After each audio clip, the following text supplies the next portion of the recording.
Olá, sejam todos muito bem-vindos a esse episódio do I Love Beamcast.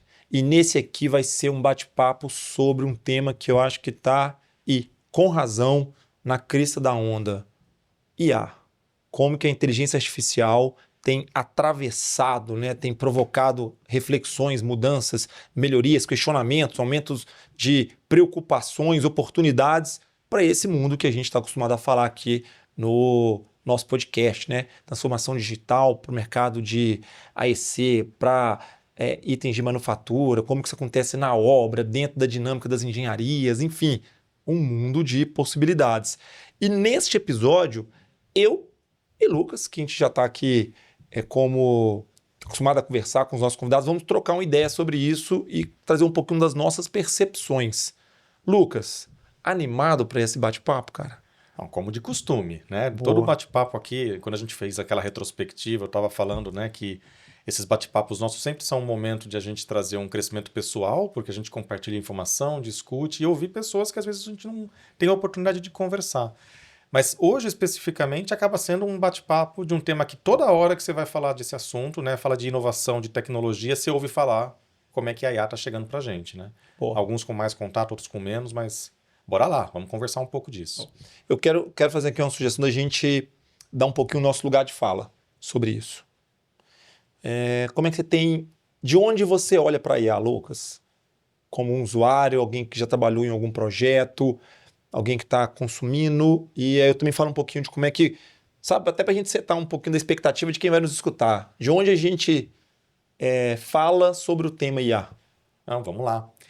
É interessante, né, Júlio, porque quando a gente para olhar um pouquinho sobre essa questão de inteligência artificial, etc., eu sempre fiquei olhando para uma realidade assim, o que é que foi de diferente, de mudança, quando eu estava no primeiro contato com a tecnologia e etc. E para mim foi muito significativo, recentemente, a minha filha, ela tem 12 anos de idade, ela encontrou como se fosse uma lesma, ou aquela lesma que vai virar uma mariposa depois, no parquinho do condomínio. E aí ela não sabia se ela podia pegar a lesma na mão ou se era venenosa, se podia dar algum problema.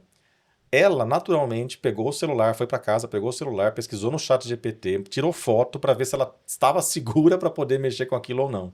Então eu vejo que para ela está muito inato, né? É uma coisa que ela já está fazendo parte da vida dela, apesar de com 12 anos.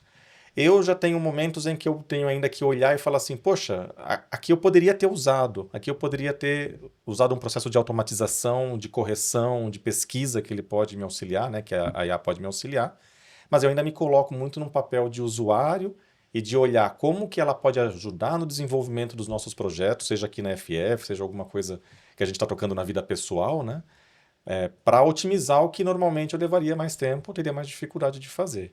Acho que Boa. mais ou menos assim que eu tenho visto, né? Boa, boa. É interessante isso que você falou. Eu concordo que tem um impacto, assim como aconteceu com a internet, algumas gerações na década, início dos anos 2000, final dos anos 90, eles migraram para a internet. Verdade. Né? Não tinha e passou a ter. E aí uma curva de adaptação. Geração de hoje, a geração dos nossos filhos, né? Eu tenho um filho na idade próxima, já nasceu na era da internet. E eles estão pegando agora a migração para a era de IA. Mas quem nasceu hoje já nasce com a IA como algo presente na sociedade. Eu tive uma oportunidade de, no ano de 2001, trabalhar em um projeto. Eu tenho uma base da minha formação que é na área de tecnologia da informação, um pouco de estrutura de banco de dados, como é que eu uso, enfim, dados para tomada de decisão. E eu participei de um projeto de pesquisa que usava como uma das etapas um tipo de metodologia pautado em redes neurais. E eu fiquei, imagina, isso foi 2001, eu fiquei encantado com o que era esse potencial de redes neurais, que na época a gente, hoje, facilmente, a gente pega um balaio e chama tudo de inteligência artificial.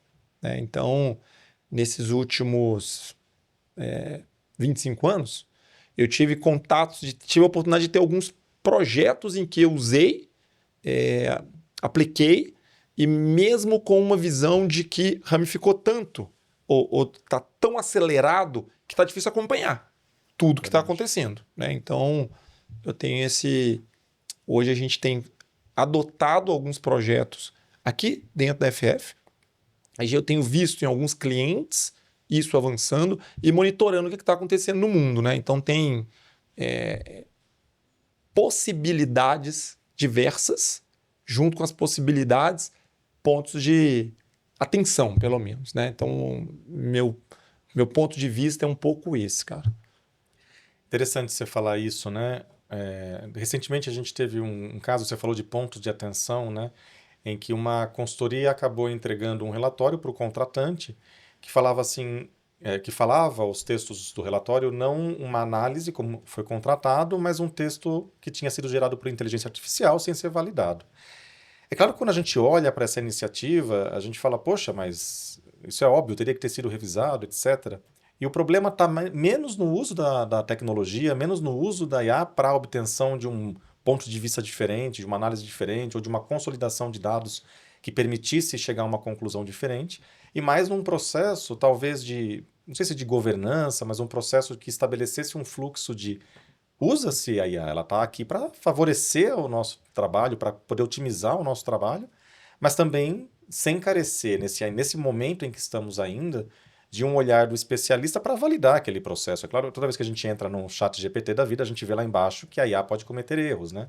Então, é um processo que ela já está consolidada, que ela deve ser usada, eu já tenho usado cotidianamente, mas que você tem que ainda ter um olhar de controle, de validação antes de entregar no final, né? Para um Sim, cliente final. beleza, concordo. Eu acho que é legal a gente fazer. Você está falando algo aí que me chama atenção e eu vou tentar separar algumas dimensões. E aqui num caráter muito de tomar caminhos diferentes para quando a gente fala de IA. Uma coisa é o que se tornou muito popular, é o LLM, né? O Large Language Model. Esses LLMs, e aí tem um monte desses, né? Se inclui neles o ChatGPT, o Gemini, o Claude. Aí tem um monte desses aí, né? O Manus, Kimi, tem um monte desses. E são vertentes diferentes, modelos diferentes, construídos. Há uma disputa, né? Há uma corrida para conseguir ter esse LLM disponível para vários tipos de uso. Isso é uma coisa. Uma outra coisa é quando a gente fala, e hoje talvez seja o que está acelerando mais rápido, são os agentes de inteligência artificial. Né? Hoje já é possível eu dar um comando, eu dou uma missão, eu não faço uma pergunta para me retornar uma resposta. Eu dou uma missão e a capacidade de execução dessa missão, ela começa a desenvolver as tarefas para executar aquilo. Exemplo didático ainda, vou manter na nossa área de atuação aqui. Eu gostaria de fazer uma otimização em 15% deste projeto ou do orçamento que eu vou fazer, reduzindo os elementos que nos últimos projetos que eu fiz, né, eu não fiz eu não gastei a completude, eu tive uma margem melhor, então eu quero ser mais competitivo. Pense. Então, imagina que eu só não estou consultando uma pergunta, o que é, para que serve. Eu estou pedindo para que ele volte numa série histórica, processe a informação, possa autorizar ou não buscar a informação fora da minha base interna e me trazer uma proposição de ação, né? Ou até agir, se for o caso. Então, esses agentes são diferentes desses modelos de linguagem natural.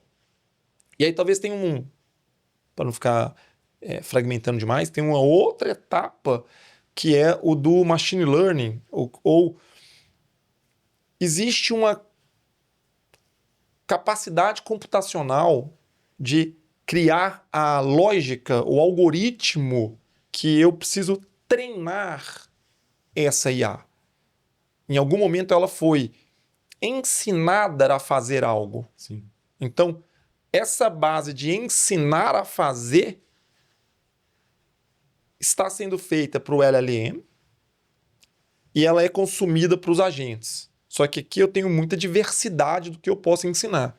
Então, existem pessoas desenvolvendo, treinando algoritmos, desenvolvendo a lógica do pensamento dessa, eu vou chamar aqui de rede neural.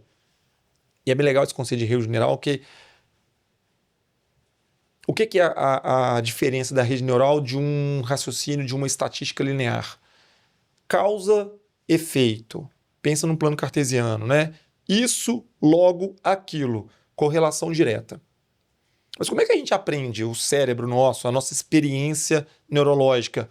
Eu tento fazer algo, aquilo gera uma consequência em mim, se é um estímulo positivo, se me deu prazer, se eu ganhei uma recompensa, se eu fui elogiado, me reforça a querer fazer mais aquilo, mas se eu tomei uma punição, se eu tomei um choque, se eu recebi um feedback ruim, eu tendo a diminuir fazendo aquilo. Você aprende. Eu aprendo. Então, o aprender, numa perspectiva bem de interação com o meio, parte daí. E é assim que eu vou criando as sinapses no nosso cérebro e vou reforçando o que é ou o que não é, o que eu devo incentivar ou não. Mas o modelo computacional, o modelo dos dados, até esse estágio que a gente está hoje, já, isso não é tão recente, mais uma vez, nos anos 2000, já se existia sistemas e ambientes para isso. Estava muito restrito ao ambiente acadêmico ou à indústria muito avançada, não estava popularmente difundido, começava a trabalhar nesse aspecto.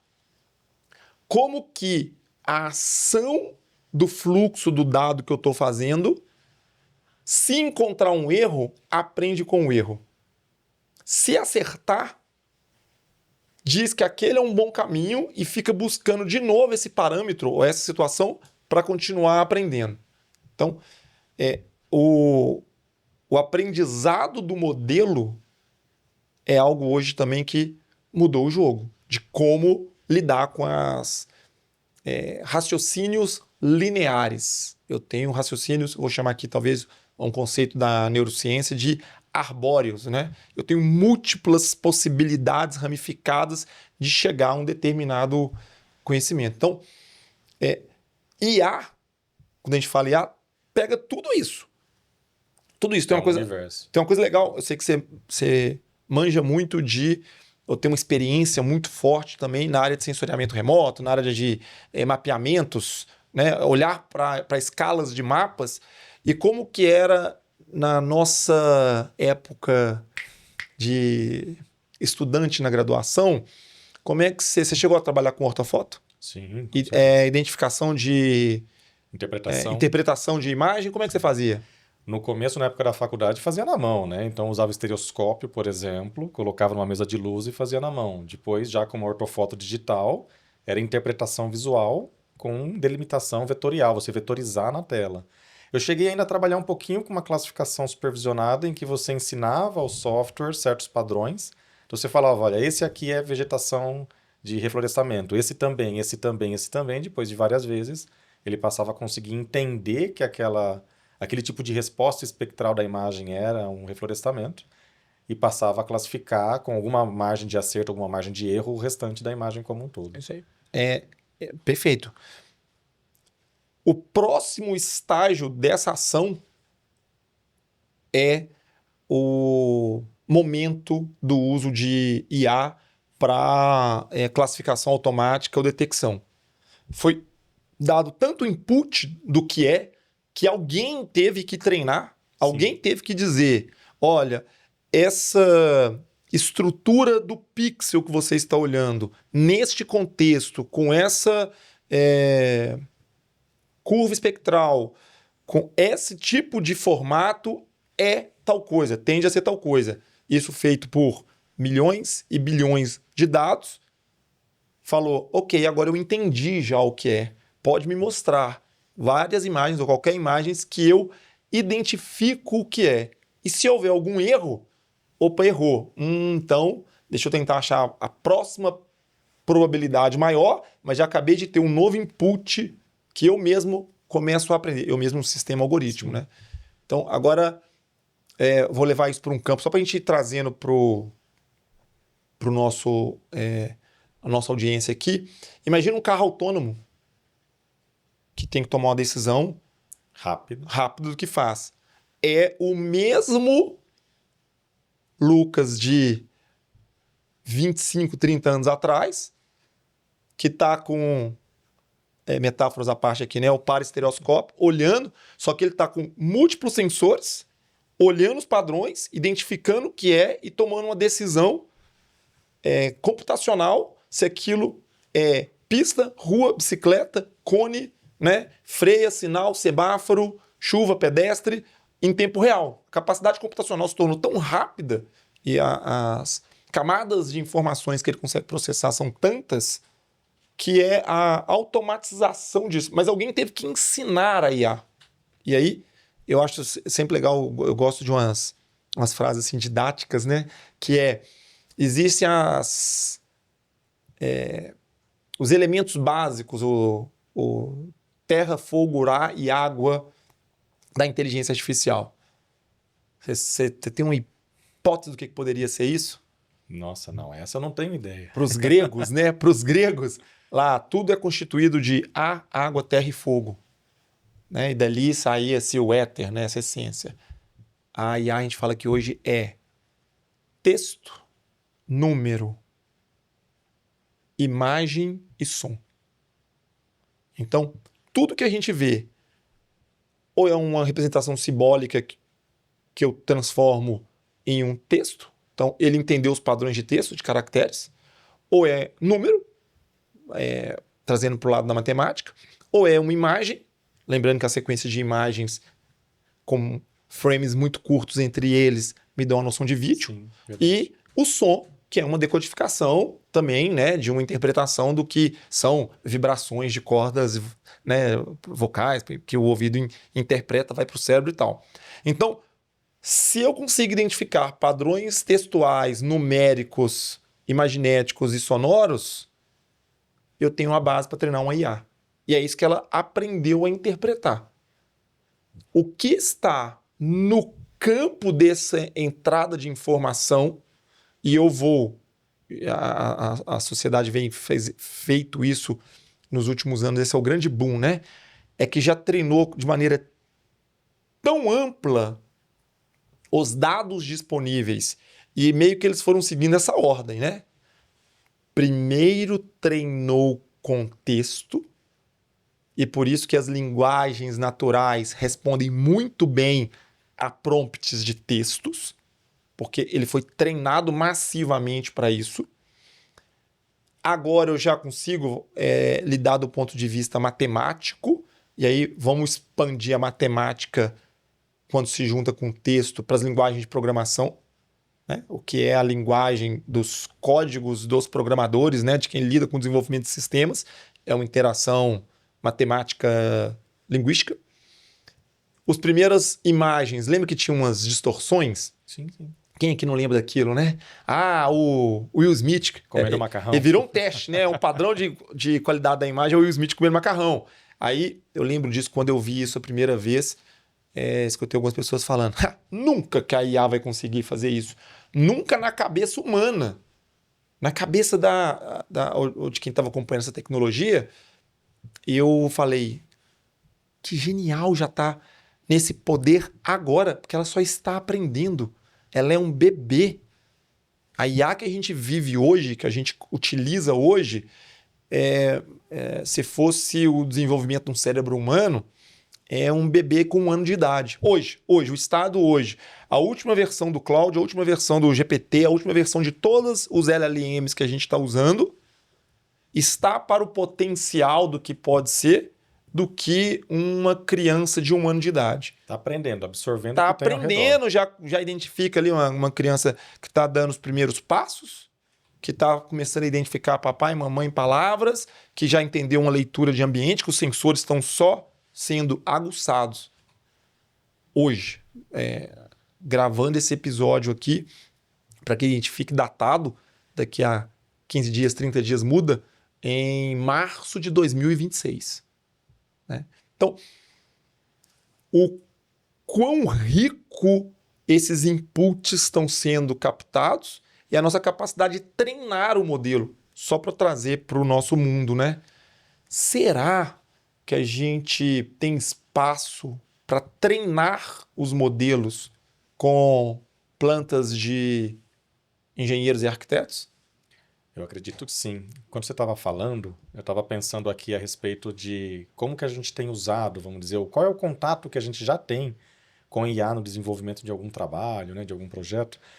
E eu me lembrei de um uso simples, mas que chega depois no modelo BIM, por exemplo. A gente estava com um trabalho de treinamento e a FF, né, ela é historicamente um centro de treinamento sobre tecnologias para engenharia, arquitetura, construção, etc. E esses treinamentos estavam sendo gravados. E quando acabou, né, o contrato e a gravação dos treinamentos, a gente estava falando aí, sei lá, de centenas de horas de treinamento para as várias turmas diversas. O cliente chegou para a gente e falou assim, olha, eu gostaria de ter uma forma de poder ter como se fosse um índice, que se eu quisesse entender a respeito, por exemplo, de Part Builder do Civil 3D, que é um recurso do software, que eu pudesse pesquisar e ele já me mostrar a hora o trecho da aula que tinha isso para não ter que ficar buscando ementa de conteúdo programático, etc.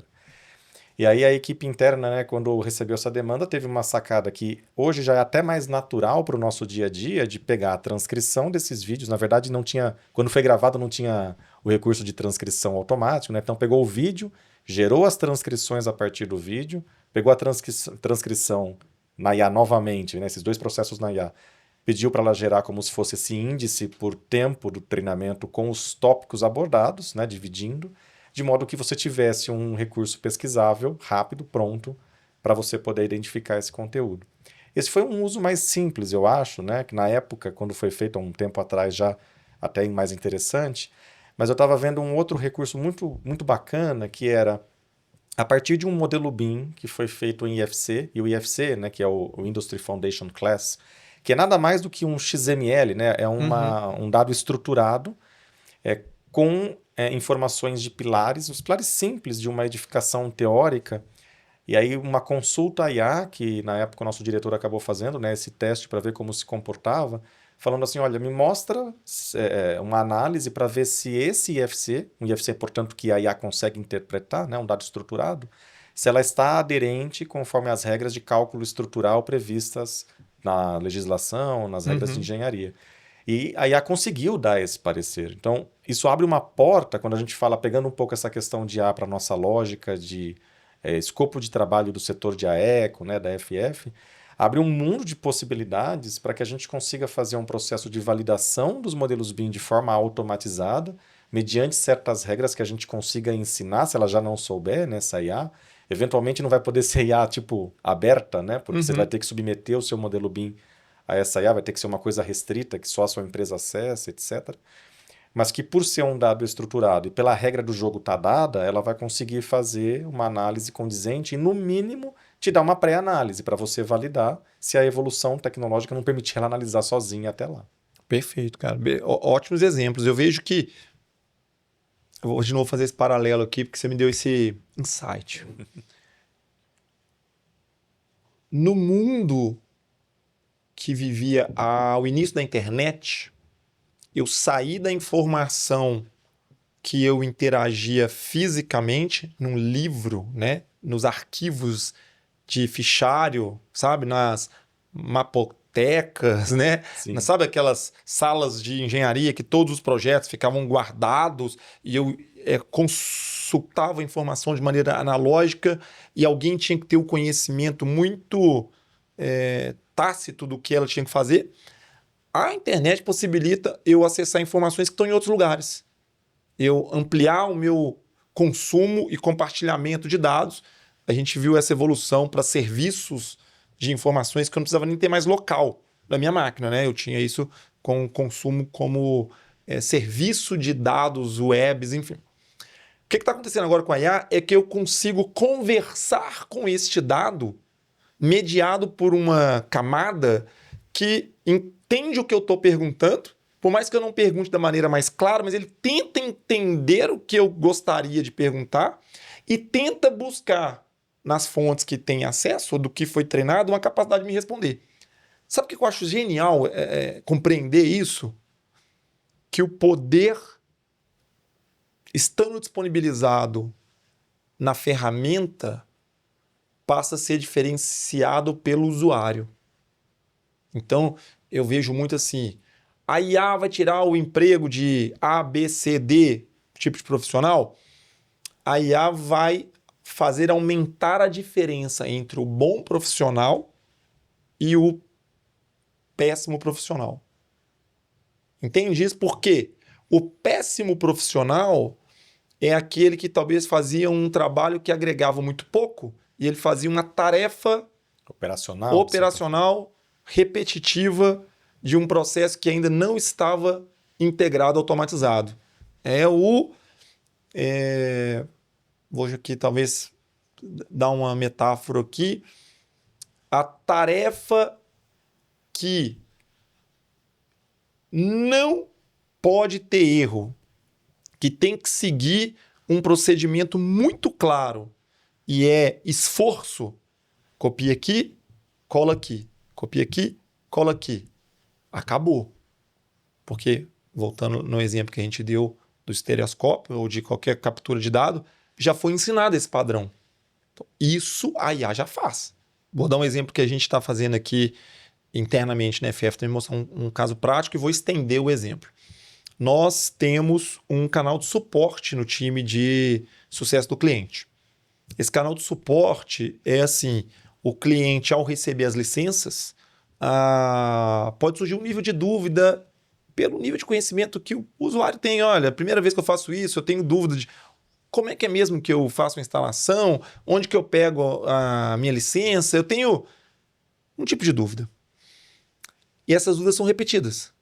Se você fizer ali uma proporção de Pareto ali, eu tenho, assim, 80% das vezes é sempre a mesma pergunta.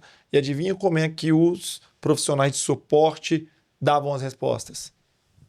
Iguais. O que eu posso fazer com isso? E nós fizemos, ensinei uma IA a identificar o tipo de pergunta e quando chegar uma pergunta que está nesse escopo, eu respondo de maneira já com aprendizado das principais respostas que foram dadas para eles. Surgiu algo que é diferente, que ela ainda não sabe, ela aciona o profissional.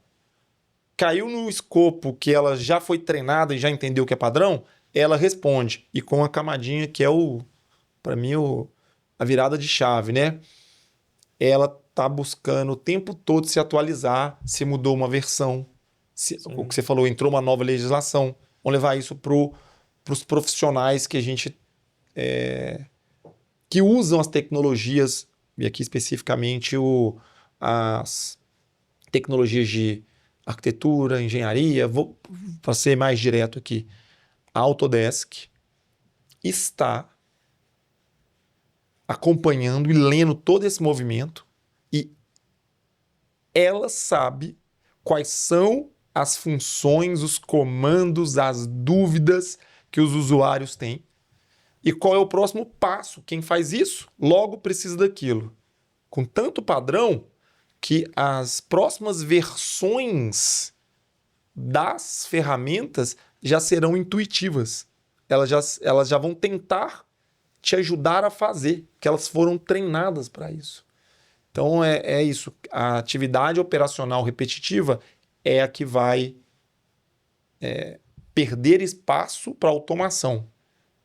E quem está expandindo, sendo pensamento crítico, vai conseguir explorar melhor isso. Eu vejo isso, cara.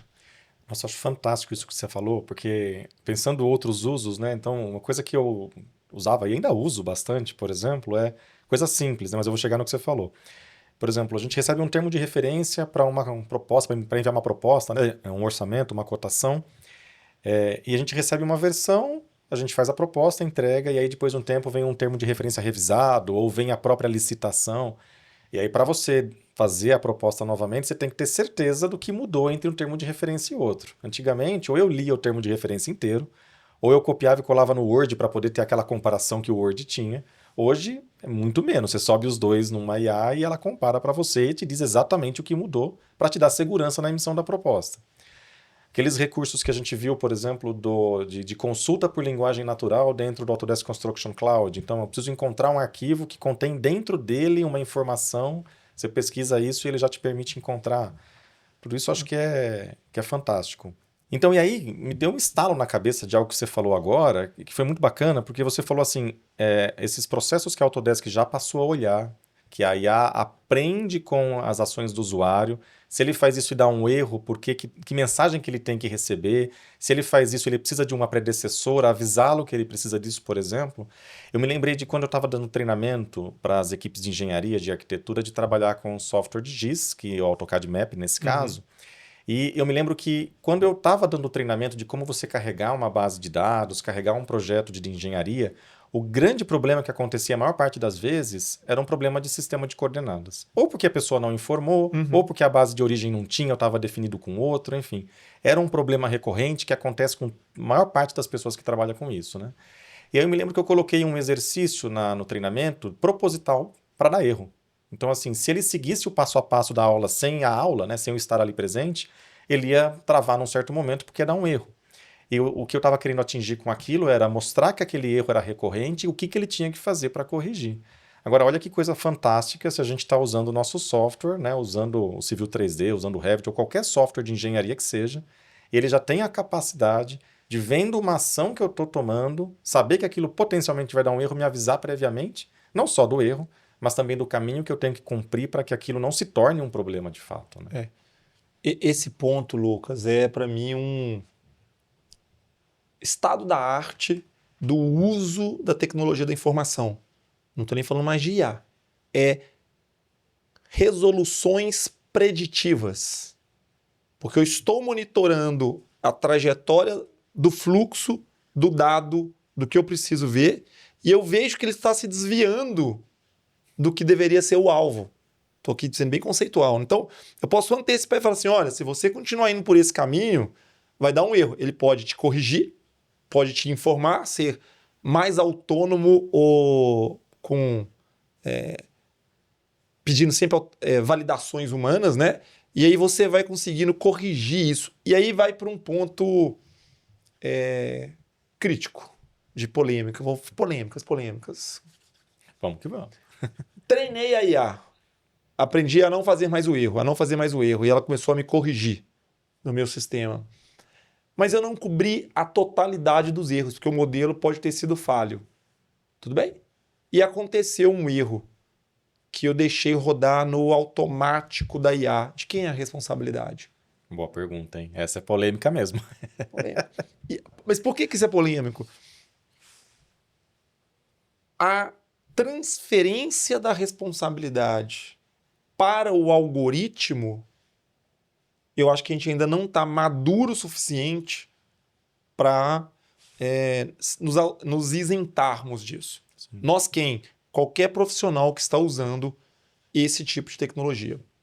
E aí vai para o outro extremo de perigo. Pessoas que já estão achando, partindo do pressuposto de que a fonte de consulta IA, o agente IA, é fonte da verdade.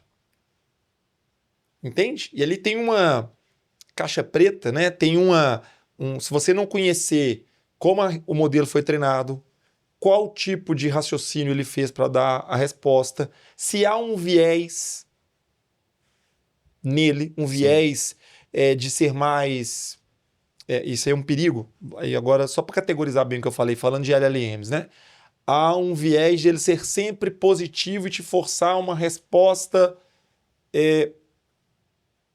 que mesmo errado, ele não vai checar e vai dizer, nossa, muito bem, parabéns, é isso mesmo. Aí você entra com um questionamento, ele fala, você estava certo. Aí, sabe, sim, porque ele foi treinado, o modelo foi treinado para ser positivo com você. Tem alguns que você pode configurar para ser mais duro.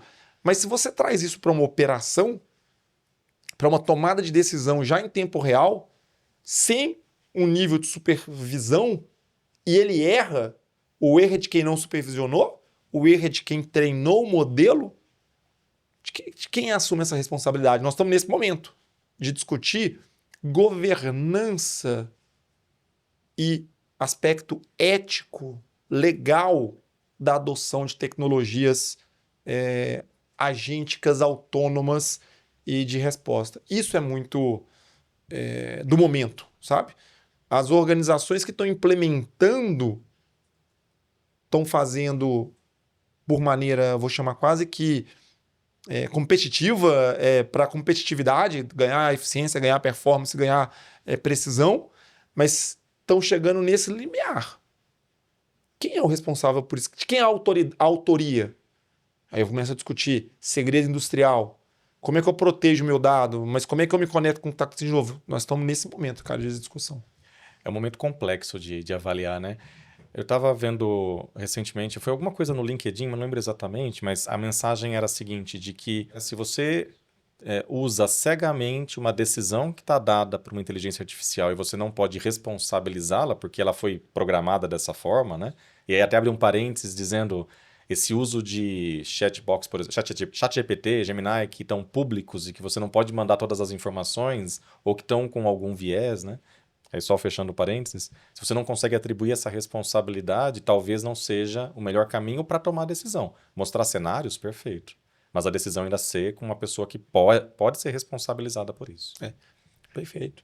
Assim, o que eu vejo hoje ainda dentro do mundo das IAs, explorando um pouquinho mais essa dimensão dos agentes. Não sei quão familiarizado quem está se aproximando desse tema agora, vou fazer aqui uma brincadeira, né? Vou usar jargões aqui tentando ser didático, né? Bora lá. Talvez meus pais ainda estão na geração tiozão do WhatsApp, né? Aprendeu a mandar emoji, agora é tudo emoji, né? Aprendeu Mensagem a mandar... de bom dia. Sabe assim? Tem esses usuários de IA, Sim. né? Esse é meu paralelo. Então, para esses usuários de IA, compreender o que são as funções agênticas é outro mundo. Exemplos.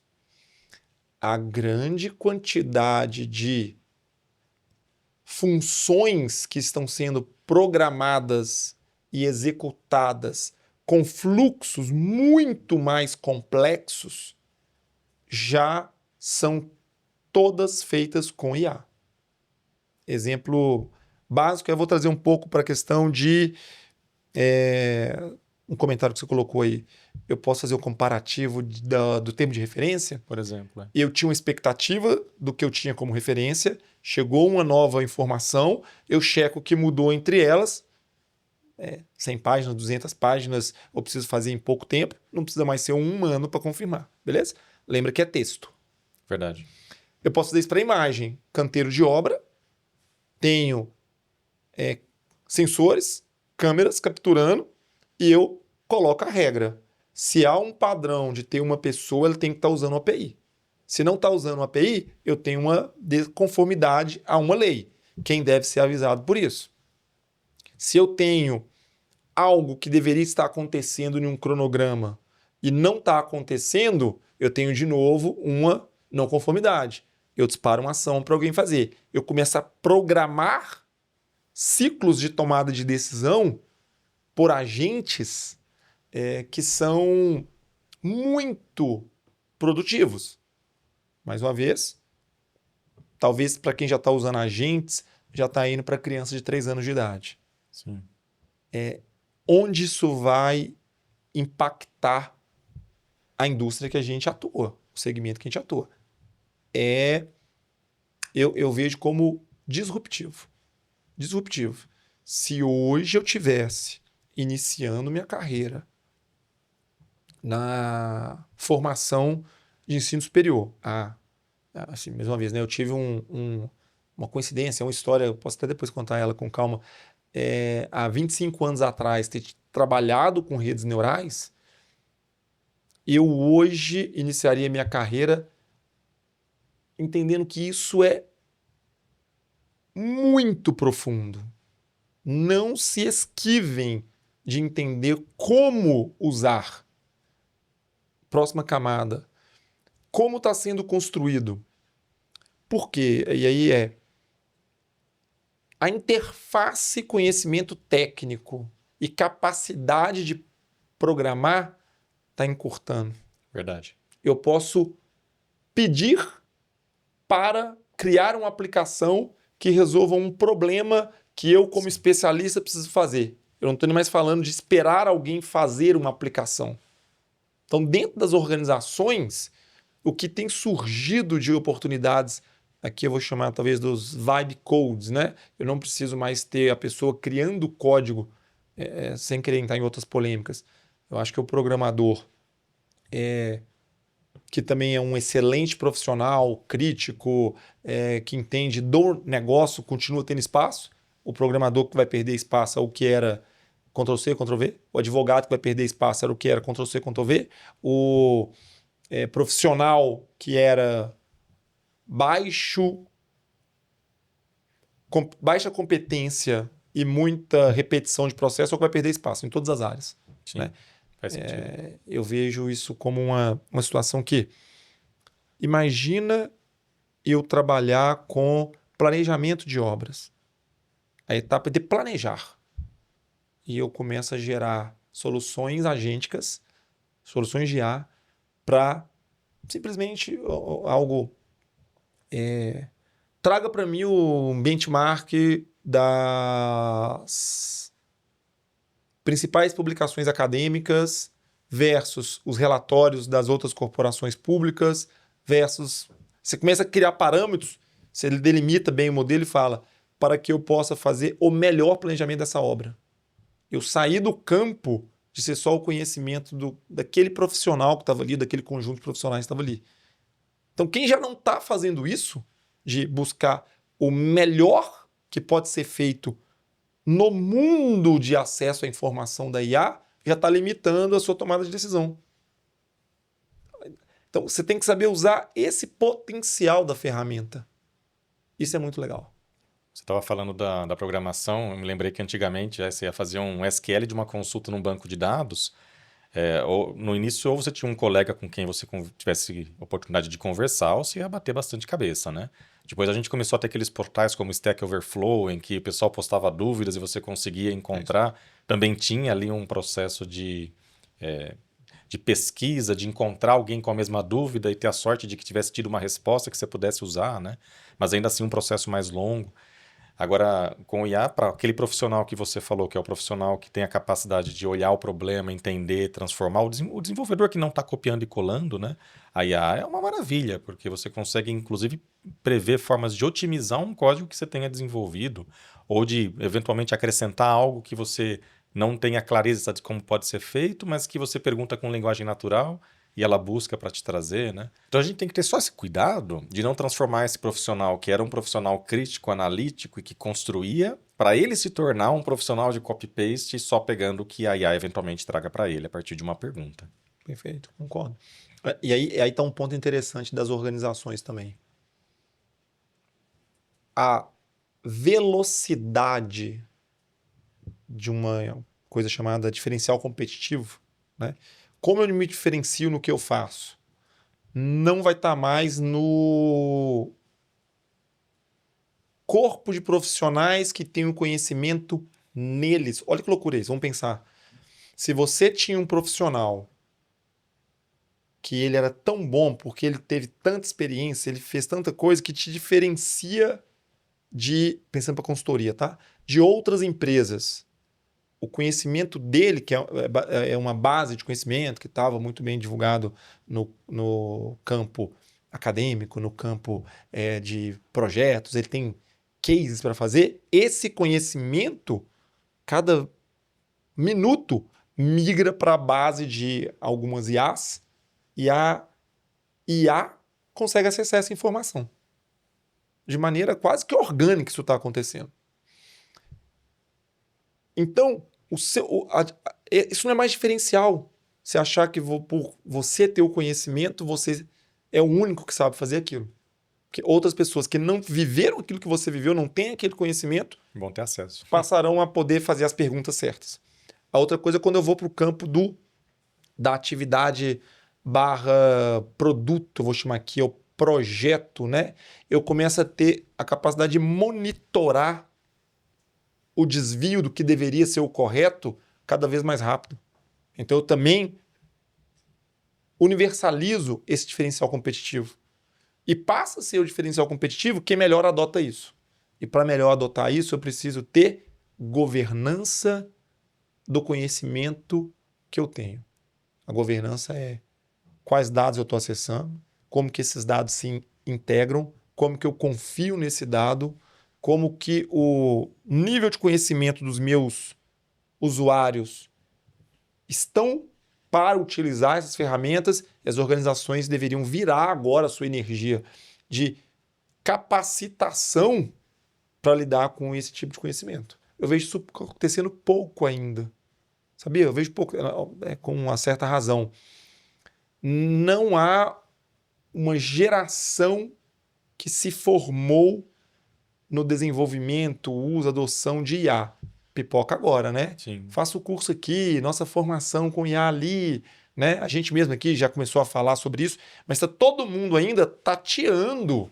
Pouquíssimos, né, casos já se formaram com a capacidade mais profunda de adotar projetos de IA. E aí eu vou para a minha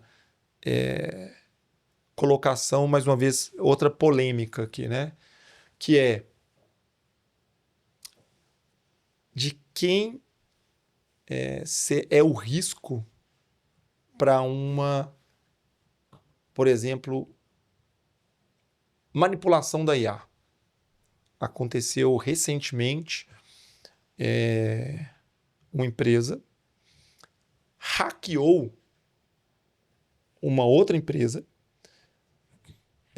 preservando os nomes aqui das organizações, mas é uma empresa de consultoria respeitada no mundo, e hackeou os processos dela e percebeu que ela usava muito IA, via API dos modelos de IA que ela estava usando. E conseguiu ali perceber os prompts que ela criava, as respostas que ela teve, as interações. E aí, olha que interessante, ela conseguiu perceber que ao invadir o sistema, né, dessa grande consultoria, ela viu os prompts, viu o que as pessoas mais perguntavam, viu as respostas que essas pessoas tiveram e havia uma brecha no sistema que ela poderia alterar o prompt. Nossa. Então imagina quando a gente faz qualquer pergunta, qualquer IA hoje, eu parto do pressuposto que ela está respondendo a verdade. Não é isso. Eu perguntei qual é tal coisa, como faz isso, ela me respondeu. Se eu não tenho aquele grau de maturidade ou aquele conhecimento crítico, fazer uma dupla checagem, eu posso, não só por um erro de IA, eu posso estar por uma alteração criminosa, intencional, maliciosa, sendo levada a um erro. E aí eu começo a entrar num grau de disputa de cibersegurança que a gente ainda não viveu enquanto sociedade. Realmente é uma questão polêmica, que é aquelas que a gente está enfrentando agora, ainda nem sabemos como enfrentar, na verdade, né, Júlio? É muito louco isso. Eu gosto. E aí a gente está aqui numa discussão de vanguarda, né? O que você vê, Lucas, que assim, para onde você enxerga que vai acontecer a tendência de IA, ou qual tipo de curiosidade ou dúvida que você tem sobre esse tema também? Quando você olha para o futuro ou para o que está emergindo, o que você vê disso? O que você chama atenção? Eu vi recentemente uma coisa muito bacana, que era uma ferramenta de GIS que permitia você, por linguagem natural, produzir mapas sobre bases que essa ferramenta nem tinha. Ela ia buscar fora, trazia e compunha um mapa temático, por exemplo. Te deu o exemplo de você usar a IA para fazer uma validação e um controle de qualidade de modelos BIM por ter um dado estruturado, né? Eu acho que um processo de evolução muito próximo é esse, que a gente consiga ter análises pré-feitas sem eximir uma análise humana depois, aquela questão do profissional crítico competente, né, experiente e tal, que vai poder ter o voto de Minerva, que vai poder ter a visão final sobre aquela análise, mas agora com um tempo muito mais curto, porque a velocidade computacional vai permitir que essa análise seja feita de forma mais rápida. Mas para mim, Júlio, eu até queria te ouvir, na verdade, sobre isso, porque eu ainda estou com alguma dificuldade de ver para além disso, né? Onde que a gente consegue atingir para além dessa automatização, dessa melhoria do processo antes burocrático, manual, repetitivo, de modo que a gente possa ter, e a gente já tem de certa forma isso, né? Até um processo criativo para análise de cenários, né? De predição de possibilidades. Boa. Em algum momento, eu vou fazer uma provocação aqui de uma fala e eu vou preparar para minha fala antes, quem está nos escutando aqui, que é, eu sei que existem os early adopters, né, que topam comprar a ideia logo no início, usar a tecnologia, por mais que ela fale, ela vai errar, mas é o processo da inovação sendo bebido na fonte ali, e tudo bem, errar. Tem aqueles que esperam um processo já mais maduro, e a grande quantidade de pessoas que entende, agora já está mais confiável, agora eu já vejo. Então, eu sei que aqui eu começo a ter uma massificação desse uso, e tem alguns que são resistentes e críticos, que falam, olha, enquanto não fizer tal parâmetro tão bom quanto o old school fazia, eu não vou migrar, eu não vou usar. Então, sabendo que existe uma paleta aqui de adoção de tecnologia, eu vejo que a gente está muito próximo, e já existem casos acontecendo, para tentar atingir o maior número de pessoas aqui, do Jarvis ou do Sexta-feira do Homem de Ferro, lá do filme Vingadores. Decodificando o que é aquilo. Eu estou muito próximo de romper as barreiras de atrito. Quando eu vou operar um software, né? Nós dois acho que já trabalhamos bastante com softwares de geoprocessamento. Sim. O que eu quero fazer?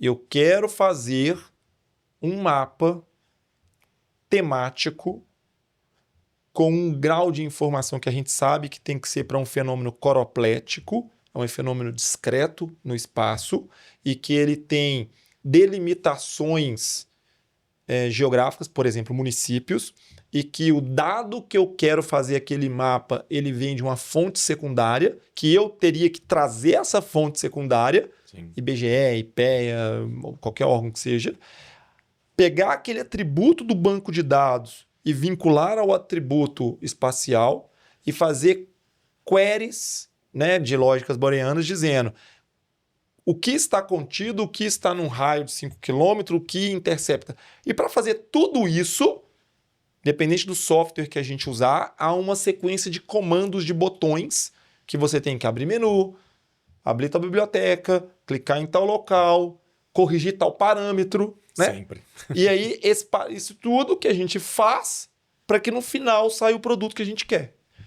Tudo isso que aconteceu no meio do caminho, de maneira ideal, não importa se sou eu ou você, ambos deveríamos conseguir fazer. Concorda? Sim. Pegar a base de dados, fazer não.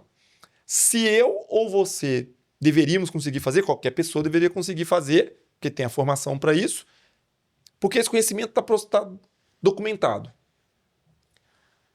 Tirar o ruído ou tirar a barreira de atrito é eu simplesmente pedir. Me mostre quais são os municípios no Brasil que têm a maior deficiência de cobertura de saneamento básico para as populações que estão a 10 quilômetros do centro da cidade, considerando as tal. Há inteligência já nesses processos todos para executar todos esses comandos que a gente faria e fazer.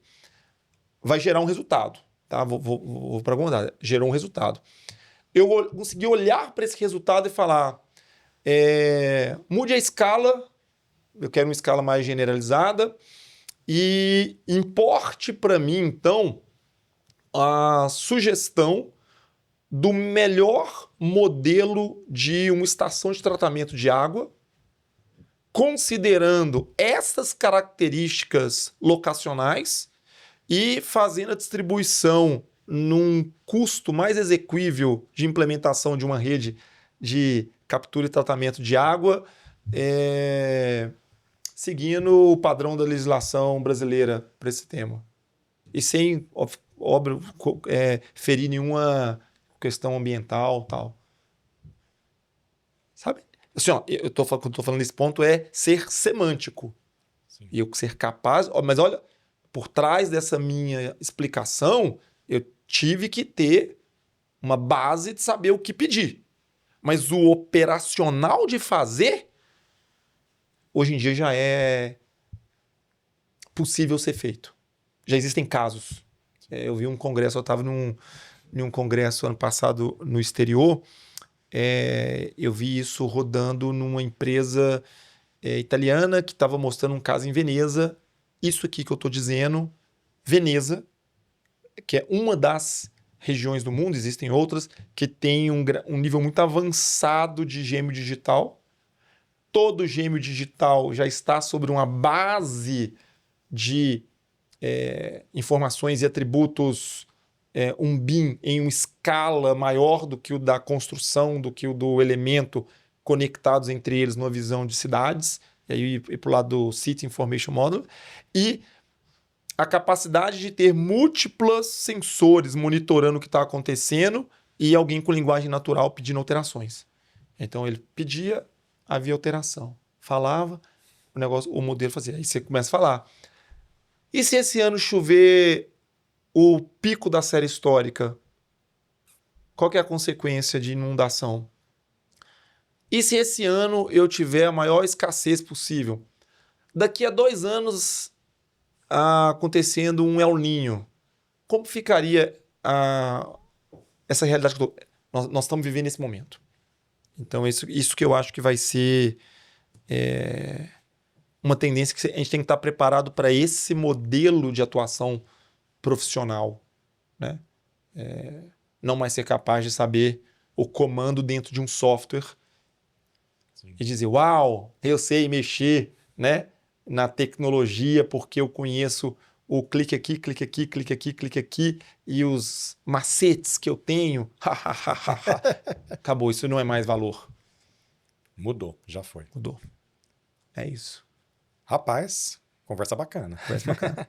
Pessoal, vamos parar por aqui nesse bate-papo nosso. E esse tema, o tema que envolve IA, a gente sabe que ele vai evoluindo ao longo do tempo. Quer que aprofunda alguns dos tópicos que a gente trouxe? Querem que a gente traga especialistas para poder debater isso? Nos diga também, deixa aqui um comentário, um pedido, que o nosso compromisso aqui é conseguir deixar essas discussões muito vivas, né? Muito presentes para a nossa comunidade aqui de espectadores que interagem com a gente, tá bom? Lucas, uma mensagem final? Não, acho que muito bacana a gente poder ter esse debate, porque é aquela coisa, né? Toda vez que a gente para conversar sobre um tema, é uma oportunidade de aprendizado também. Então, vamos para mais uma, para um próximo episódio. A gente vai se falando, vai se encontrando por aqui. Abraço. Grande abraço, Júlio. Até mais, gente. Tchau, tchau.